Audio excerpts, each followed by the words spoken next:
Tone Deaf is the journey of a musical theater nerd, bringing musicals into the life of their musically challenged spouse. The reactions to the musicals are real and mostly unedited. This show is rated explicit for mature content and strong language. Now sit back, relax, and have a laugh. You're listening to Tone Deaf.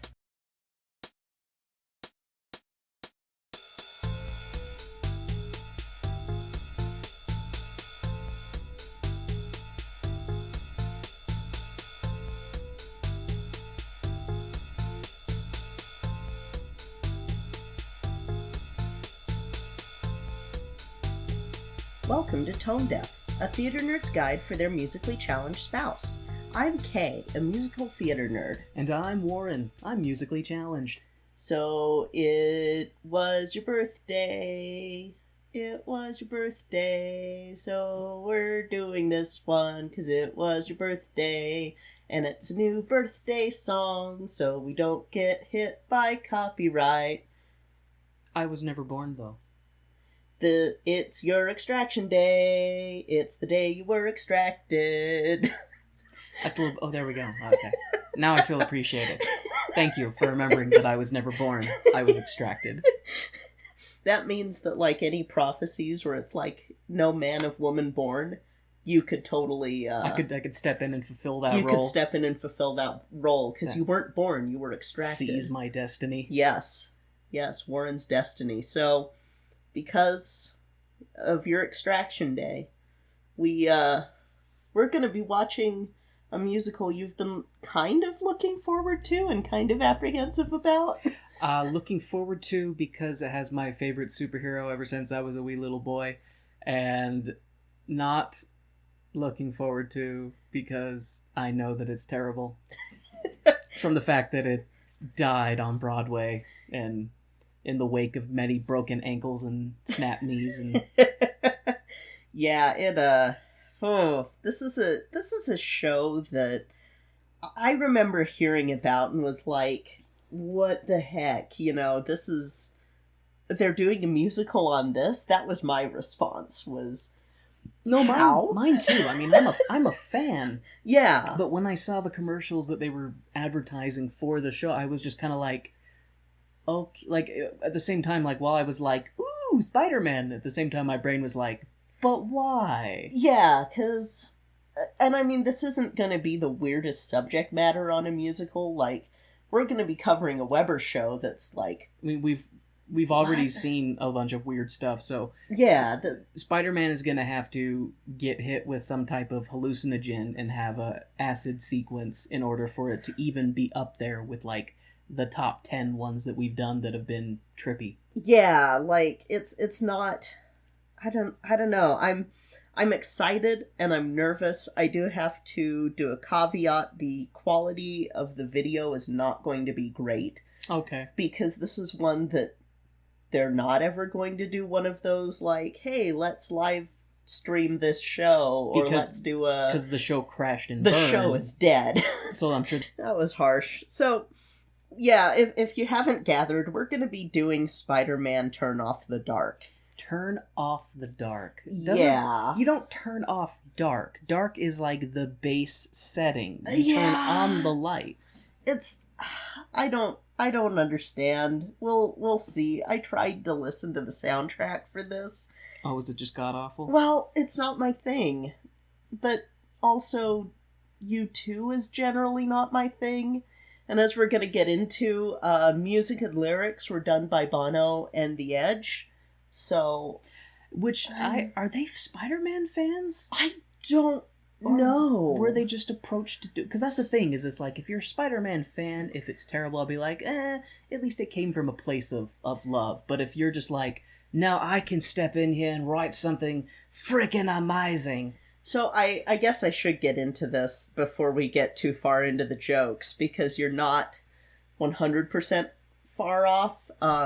So this was... the book and the choreography and stuff were originally done by Julie Taymor and Glenn Berger. And then Roberto Aguirre Sacasa came in when it was just completely on fire to fix it. Julie Taymor, you will remember from The Lion King. Oh, okay. So yeah, she's brilliant, but for this, it's one of those, like, she went more Taymor-y, and that kind of led to some issues later on, or rather quickly on. And then, like I said, Bono and The Edge supplied music and lyrics, and it kind of came about after this one interview or something where Andrew Lloyd Webber was joking, saying, "I'd like to thank the rock musicians for leaving me alone for 25 years. I've had the theater all to myself." To which Bono said, "Hold my beer." Oh, so Bono took it as a personal challenge. Yeah, and with this, the original version of this, they also kind of took from the myth of Arachne, and had a Greek chorus, and that thankfully got scrapped. Listeners can't see the look that I shot Kay when she said that last line. Yeah, it's... No? Yeah. I'm gonna go with no. There are things that, yeah. I mean, as a Spider-Man fan, and granted, I should put a little asterisk on the end of that statement, because I'm sure there's people listening who are much deeper Spider-Man fans than I am. Mm-hmm. I never really read a whole bunch of the comic books or anything. My exposure to Spider-Man was in TV series and video games and movies. Yeah. So I do have a decent understanding of Spider-Man. I mean, the Spider-Man series that for me will always remain the canon of my own liking of it is the Fox TV show that was out in the 90s that I used to watch every day when I got home from school. Yeah. That to me is what Spider-Man is. And the more you're going into this, the less and less I'm like, oh, they're going to have... They do have Green Goblin in it. Oh, boy. They basically do the same thing that every Spider-Man up until the glorious and wonderful Tom Holland has done, where they're like, oh, well, not enough people know about Uncle Ben. How many times does Uncle Ben have to die, people? How many times? As many retellings as there are of the story. Like, I swear, that was probably one of my favorite things about introducing Spider-Man in the most recent incarnation, was that they just left out Uncle Ben. Because everybody knows. Oh, you know Spider-Man? If you know 2 things about Spider-Man, what do you know? Oh, Peter Parker and his uncle died. Yeah. It's like, that's it. Yeah, that's the 2 biggest, and bitten by a radioactive spider. Which they don't even, have to do that in the latest movies. They just go, here's Tom Holland, he's Spider-Man now. And we all go, yes, Tom Holland is Spider-Man now. We agree. What I will say is, I was thinking about, since I knew that we were going to do the show, I've been thinking about just how terrible it could be. Mm-hmm. And my brain is going, I sure hope to God that there is not a song in there where Peter Parker is singing in front of a whole crowd, not like the audience, but just people going, if only my loved ones knew I was Spider-Man. Life would be so much simple if they knew I was Spider-Man.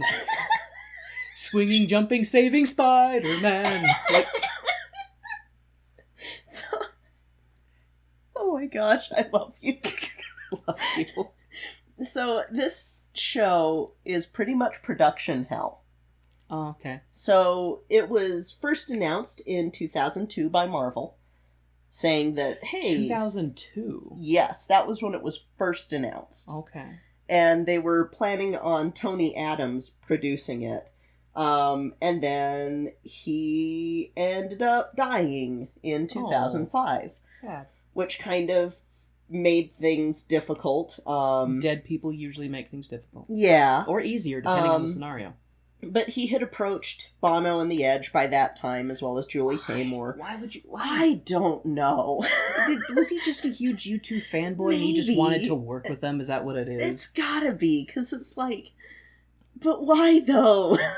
Yeah, I would think to get, a musical person, not a rock star. I guess because it was, Bono had been like, okay, it's time to take a challenge, and...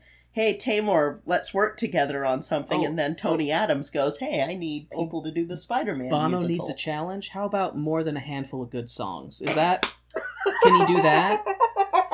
Can they release an album where I'm like, I love every one of these songs? How about that challenge?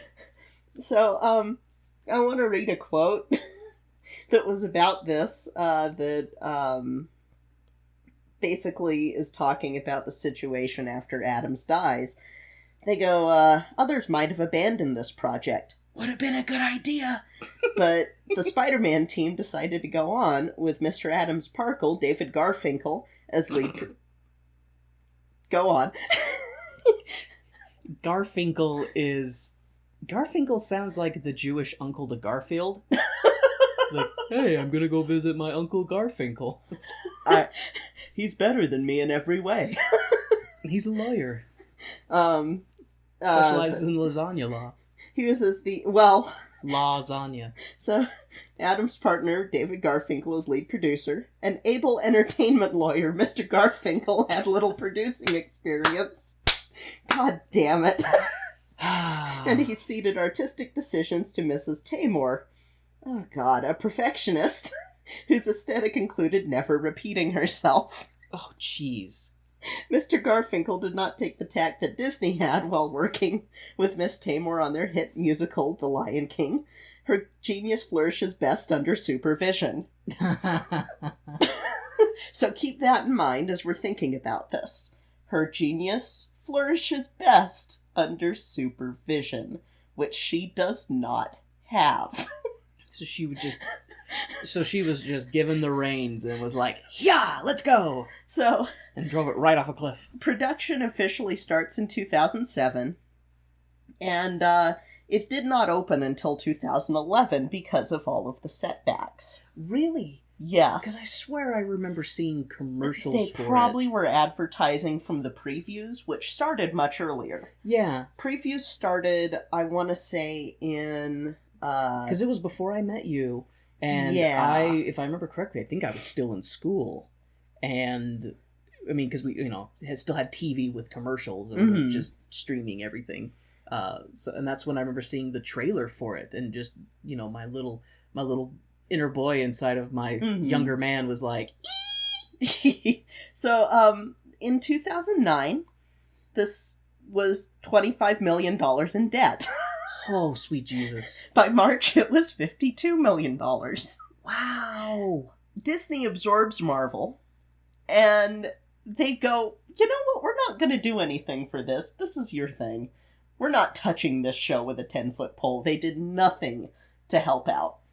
I think when you're that much in debt, you just cut your losses. They should have. You just cut your losses. They should have. I don't know what the average production costs are for Not theaters. This. I was going to say, out of everything we've covered, you've never talked about production costs, because I just assumed that theater production costs were...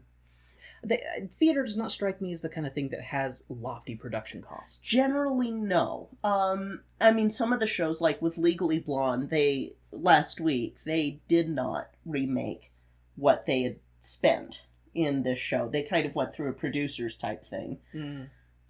Which is sort of the thing with producers. Like, you have those lofty shows that cost a lot of money but don't make it back. So that's where that comes from, but not a lot of shows go this much into debt. And it was supposed to open February 28th of 2010. Money happened. By November of 2010, the cost was up to $65 million. That's like KT Impact destroying the dinosaurs costs. Get it? Because 65 million. And that's how many years. I'm a nerd. There was also turnover. I'd imagine, because I know that there were injuries, and so they had to change out cast members, and you probably get people who are going, we've been dealing with this for so long, and the show hasn't even been released, and I only have so many years of theater career. So actor Alan Cumming was supposed to be in this. Let me see what you might know him from. He was in, The Good... you never saw The Good Wife. The Spy Kids trilogy, he was in that. Okay, I've seen... This dude. Oh, that guy! Yeah, he was supposed to be in this. And he, I like him. He left. He was very wise leaving, and he even said, on his decision. My God, that was a lucky escape. Jesus Christ, talk about dodging a bullet there. Did he yes, that is literally a quote from him. I like him even more. He was a smart man leaving. It's funny, I'm looking at him and I'm going, oh, you would have done a good Harry Osborn. Yeah, and anyway. So he leaves the show, and we had, he was the Green Goblin. So he who was originally going to be. Yes, he was, nailed it. He was cast in June of 2009. So just so you know, because Harry Osborn and the Green Goblin are the same person. Yeah, Okay. I mean, with this, the fact that they had a freaking Greek chorus in it, they probably didn't have Harry Osborn at this point. I guess that's fair. You could cast people from that. Okay, anyway. They probably were like, oh, we'll have him just be the Green Goblin and not any... I mean, again, Greek chorus, basing this on the myth of Arachne, and not... Just why? Because... How about you base it off of Spider-Man? You'd think. Spider-Man? Yeah, yeah, but and so he and Evan Rachel Wood was cast as Mary Jane, left the show. Mary Jane in 2009, and Alan Cumming / Green Goblin / maybe Harry Osborn, but there's nothing indicating that he would have been Harry Osborn as well, because this show's a disaster. Left shortly thereafter. Or not 2009, they left in 2010. They had been cast in 2009. So then they announced the new cast in 2010, and we had the Greek chorus in this version of the show, and that got cut, thank God. So then you have Roberto Aguirre-Sacasa brought in to kind of fix things. He was instrumental with writing a lot of other stories for Spider-Man comic books, and he had fixed the book of the musical It's a Bird, It's a Plane, It's Superman, which we also need to watch. There's a Superman musical? Yes, and Justin McElroy and Sidney McElroy had directed a version of it and posted a video on YouTube. And they actually, shared a link on their Twitter, and I need to find it because we need to do this one. I hope for their sakes it's not dumb, otherwise I'm gonna... It sounds like they had fun with it. At the very least, it's a fun show, but it sounds like it's better than this.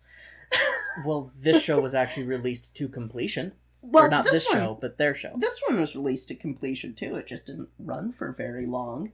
It's hard to find replacements when your main actor breaks their ankles. Oh, we're getting there for that. So... Our injuries. We have 2 Spider-Man stuntmen injured doing the same stunt.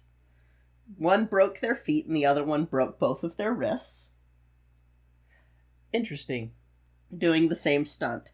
Then actress Natalie Mendoza sustained a concussion during the first preview when a bit of equipment on the wings just struck her and she went, "No, the show must go on," and she didn't report the injury. Uh-oh. Went on stage for the next performance, and then needed her understudy to cover her for the next 2 weeks while she was in hospital recovering. So you're talking about the 2 stuntmen who one broke their wrists and the other one broke their feet, doing the exact same stunt. Yes. My brain has problems with that. Because it's what was the stunt? Were they trying to, land on their hands and feet at the same time? Probably tried to do that Spider-Man pose. But, I mean, you have to have contact with both your hands and your feet in order to break either one. So my brain's sitting here going, I need to see the stunt, because right now I'm going, how do you do the same stunt, and then one person breaks their feet and the other one breaks their wrists? I don't think that we'll be able to find that stunt, but we will be able to find the next one that I'm about to tell you about. That occurred when stuntman Christopher Tierney fell 20 feet through the stage into the orchestra pit when his harness was not attached to the safety cord. What? Yeah. Who did the whoopsie on that? Oh, no, you're good. You got your harness. It feels kind of loose. Is it not attached? Oh, no, I mean, you got the harness. That's why they call it a safety harness. You're safe now. Yeah. God. Is he okay falling 20 feet? I mean, he had to go into rehab from November of 2010 to, what is it, to 2011 when he returned to the show. He returned. He returned. Mendoza did not, but he did. Okay, I don't feel sorry for this guy anymore. I'm sorry. Well, it's a paycheck, and he's the stuntman, and stuntmen have this moment of, like, this is my life, and I will give my life for theater and for someone else to not have to do what I have to do, and... You know, he also might be like, I also want to be Spider-Man. Probably. I guess, if that's the case. But then time he looks, if the person who didn't hook up his freaking harness is still there, he goes up to him, he's like... You son of a bitch! Well, I was like... I was about to spout some very creative curses, and I was like, I better not. Because once I let one loose, it'll be like, well... Why the hell not? Screw it. Let's keep going. So, then the show opened, and there was still one more injury in 2013 when some equipment landed on Daniel Curry's leg and pinned it and crushed it. So, Ooh. Yeah, still a dangerous show even after revisions were done. But let's see. We have a couple of things with the different forms of promotion that they did with this show. They performed Boy Falls from the Sky. What? That's one of the songs. Just now sitting here going, that is a horrible name for a song in a show where somebody fell 20 feet and almost died. Was the next song Aiden back clips and harness?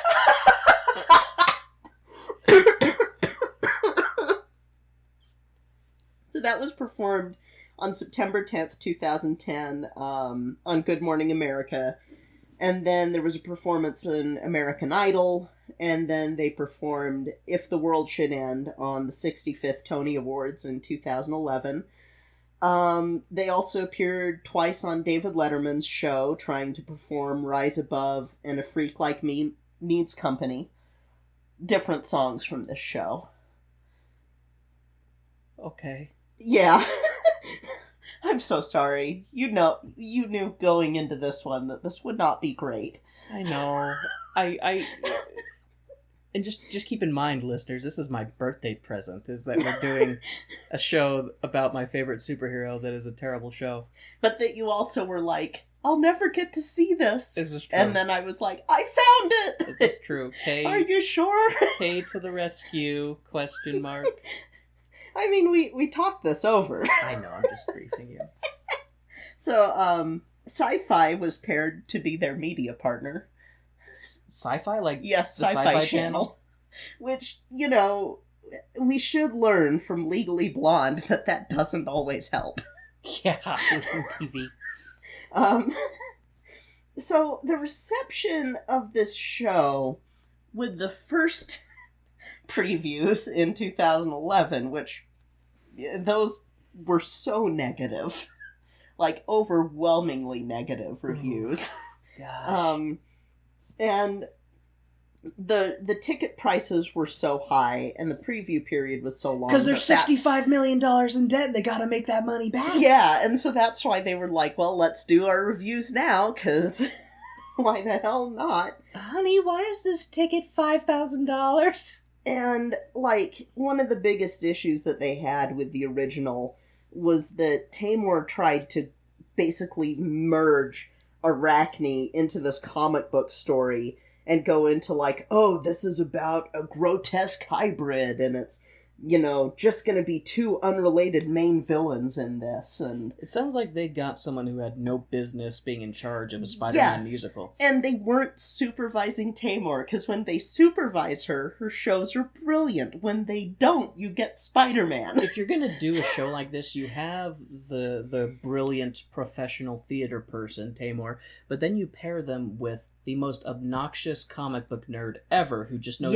every detail. Yes. Because at least you have a check there when they go to be like, there's some grotesque monster. Well, actually, Spider-Man is not a grotesque monster until issue 483, where his genetic mutation accelerates and he becomes the man-spider. Yeah. Man Spider is the worst thing ever. Have you seen that? Yes, I've seen pictures, and I'm like, no. No thank you. This is the worst thing. And I like cursed things, and that is beyond cursed. Well, the cool thing about the cartoon series was that's when the Punisher makes an appearance. Yeah, but still, Man Spider, no. Just Sure. no. And so, like, this is a great one. So, New York Times critic Brent Brantley basically called it the worst Broadway musical. This is in the early versions. And said, so, is this ascent from jaw-dropping badness to mere mediocrity a step upward?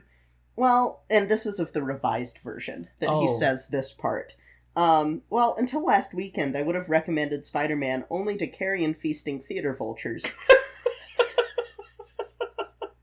Now if I knew a less than precocious child of 10 or so and had several $100 to throw away, I would consider taking him or her to the new and improved Spider-Man. The show's first incarnation rated an F+. The revision garnered a C+. Well... went from dead to dying. At times, though, it was successful in the box office. At times. I would say at times, it's almost like people going, it can't be as bad as they're saying it is. And then they see it, they're like, oh god. Ticket sales on the first preview were more than 1 million. The first full week in 2011, they had the highest box office gross on Broadway of 1.5 million, almost 1.6 million. But cool, just it was 63 more weeks of showing and they'll make back their deficit. Yeah, and what it was I think there was a lot of, like, trying to have this morbid fascination of, are we gonna see someone die on stage? Oh, God. I think that's what it might have been. So what you're saying is this was like the NASCAR Yeah, race of yeah, Broadway shows. They're like, we could sit in the theater and see someone actually die. Yeah, because it's not great. It's not the worst anymore, but it's not Carousel. But it's also not great. Granted, Carousel isn't bad for, like, totally misconstruing the subject material or whatever and needing to have someone who actually knows comics come in to fix it. Carousel's just bad because it's Carousel. Yeah, and justifying abuse and stuff like that. And I felt like we were both very vindicated when one of our theater friends was like, I hate this show and I have to watch it though because I've never seen it and it's one of the war horses of Broadway and dear God, I hate this show. And everybody else, myself included, was like, we are praying for you. Thoughts and prayers. Thoughts and prayers, my friend. Thoughts and prayers. So it did, actually, like, beat the record for Wicked in 2012. Wicked had, taken in 2 million, or 2.2 million a week in the previous year. And so by January of 2012, Spider-Man had made 2.9 million, which was nice, like, per week, or in that week. Yeah, that helps when you're gouging your theater goers with outrageous ticket prices. Then sales immediately, like, declined by the last week of the show in September of 2013. It didn't do well. It's not a good show. Not a good show, but it's not, it didn't close in 2013, my mistake. It closed in January of 2014, but by the last week of September, it was just like, which, it's admirable, because Legally Blonde only lasted like a year. So this lasted longer. It lasted from 2011 to 2014. It probably shouldn't have, but it did. How did it last that long? Morbid curiosity, probably. And, I mean, it wasn't the worst show. So did it continuously have poor reviews, but people just kept going? It had mediocre reviews after it fixed everything.